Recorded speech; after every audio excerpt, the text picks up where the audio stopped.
आज की वीडियो में मैं आप सभी से डिस्कस करने वाली हूँ 20 days strategy to score 120 plus in chemistry NEET 2020। Strategy discuss करने से पहले मैं आप सभी से एक चीज शेयर करना चाहती हूँ। मैं अपनी स्टूडेंट्स को, आप सभी को कोई फॉल्स होप्स नहीं देना चाहती हूँ।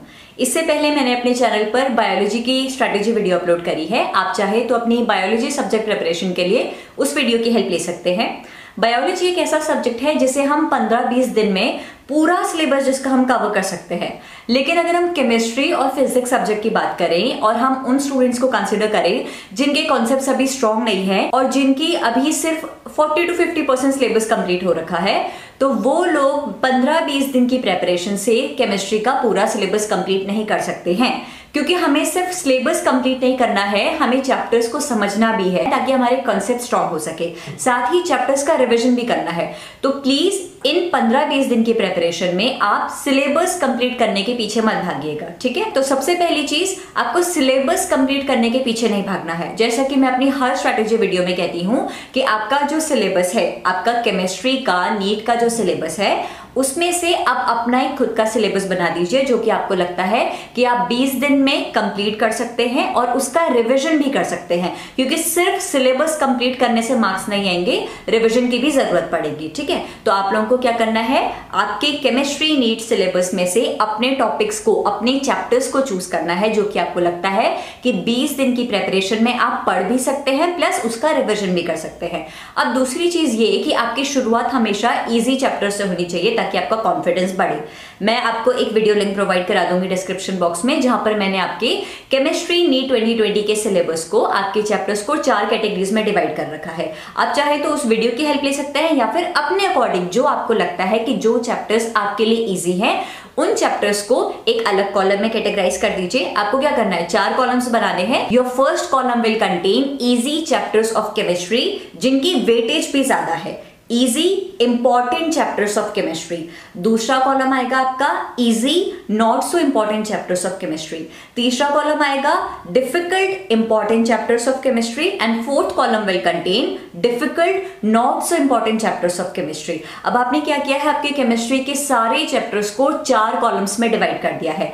20 दिन कहें, 15 दिन कहें या 10 दिन कहें, जितने भी दिन आपके पास प्रेपरेशन के बचे होंगे, आपको पहले फोकस करना है कि आप फर्स्ट 2 कॉलम्स के चैप्टर्स को कंप्लीट करेंगे, easy important chapters and easy not so important chapters. जब आपके ये चैप्टर्स कंप्लीट हो जाएंगे और कुछ इस तरीके से कंप्लीट हो जाएंगे कि अब आपको लग रहा है कि हाँ, इससे कोई भी क्वेश्चन आए तो मैं आप सॉल्व कर पाऊंगा, तभी जाकर आप 3rd कॉलम को टच करिएगा। कौन सा वाला कॉलम, डिफिकल्ट इंपॉर्टेंट वाला। आप चाहें तो 4th कॉलम को बिल्कुल छोड़ सकते हैं, डिफिकल्ट नॉट सो इंपॉर्टेंट वाले चैप्टर्स को बिल्कुल आप छोड़ सकते हैं। जरूरी नहीं है कि आप उस वाले कॉलम को टच भी करें, क्योंकि अभी आपके पास इतना टाइम नहीं है, ठीक है। तो पहली चीज क्या करनी है, नीट केमिस्ट्री सिलेबस में से अपना सिलेबस बनाना है। दूसरी चीज, easy important and easy not so important chapters को आपको इन 20 दिन की प्रेपरेशन में कवर करना है, ठीक है। अब आपका टारगेट होना चाहिए 8 सितंबर तक। 8 सितंबर तक आप जितने भी चैप्टर्स कवर कर सकते हैं करिए। 8 सितंबर के बाद 9, 10, 11, 12 ये 4 दिन आपके पूरे रिवीजन के लिए जाएंगे, जहां पर आप फुल सिलेबस मॉक टेस्ट देंगे, प्रीवियस ईयर क्वेश्चन पेपर पूरा सॉल्व करेंगे 3 घंटे का टाइम सेट करते हुए। तो उन 4 दिनों को तो आपको बिल्कुल भी कंसिडर नहीं करना है, ठीक है। 8 सितंबर तक आप जितने चैप्टर्स कंप्लीट कर सकते हैं, जितनी आपकी कैपेबिलिटी है उसका रिवीजन कर सकते हैं, वो सब आपको 8 सितंबर तक करना है। तो आपकी डेड एंड डेट है 8 सितंबर। उसके बाद आपका कंप्लीट रिवीजन इवैल्यूएशन वाला टाइम चलेगा।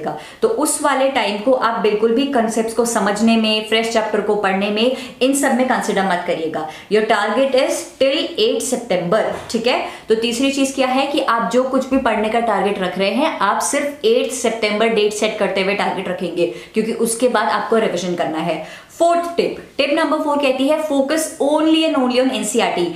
इस टाइम आउट ऑफ एनसीईआरटी जाकर प्रेपरेशन करने का कोई भी मतलब नहीं बनता है, क्योंकि अगर हम उन बच्चों को कंसीडर करें जिनकी 40 to 50% प्रेपरेशन हो रखी है, उन लोगों के अब बचे हुए चैप्टर्स जो कि उनके अनटच्ड चैप्टर्स हैं, उनके कॉन्सेप्ट्स कहीं ना कहीं वीक हैं। तो उन कॉन्सेप्ट्स को इन 20 दिनों में क्लियर करने चलेंगे तो टाइम ऐसे ही चला जाएगा और पुराने चैप्टर्स को रिवाइज करने का बिल्कुल भी टाइम नहीं मिल पाएगा। तो आउट ऑफ एनसीईआरटी नहीं जाएंगे, सिर्फ एनसीईआरटी पर फोकस करिए। एनसीईआरटी में जो नेम रिएक्शंस दी हुई है, सिर्फ उन पर ध्यान दीजिए। एनसीईआरटी का जितना भी कंटेंट है, बस उसको आपको अच्छे से पढ़ना है। नेक्स्ट टिप, नेक्स्ट टिप कहती है कि आपको प्रीवियस ईयर क्वेश्चन सॉल्व करने हैं, वो भी चैप्टर वाइज। मैंने आपकी बायोलॉजी प्रिपरेशन स्ट्रेटेजी में ये कहा है कि आपका 1 day 1 chapter of biology target होना चाहिए। देखिए फिजिक्स और केमिस्ट्री में कोई एक सब्जेक्ट तो आपको चूज करना पड़ेगा जो कि आपको लगता है आपके लिए कंपैरेटिवली इजी है। या तो आपकी फिजिक्स बेटर होगी केमिस्ट्री से, या तो आपकी केमिस्ट्री बेटर होगी फिजिक्स से। कोई एक सब्जेक्ट चूज कर लीजिए और उस एक सब्जेक्ट का भी आपको 1 day 1 chapter of that subject आपका टारगेट होना चाहिए। तो your target, daily target will contain 1 day 1 chapter of biology. और जैसे मैं सोच रही हूं, अगर मैं कंसिडर करूं कि आपका केमिस्ट्री इजी सब्जेक्ट है, plus 1 day 1 chapter of chemistry. एक बार दोबारा जान लेते हैं। Your daily target will contain 1 day 1 chapter of biology along with 1 day 1 chapter of chemistry।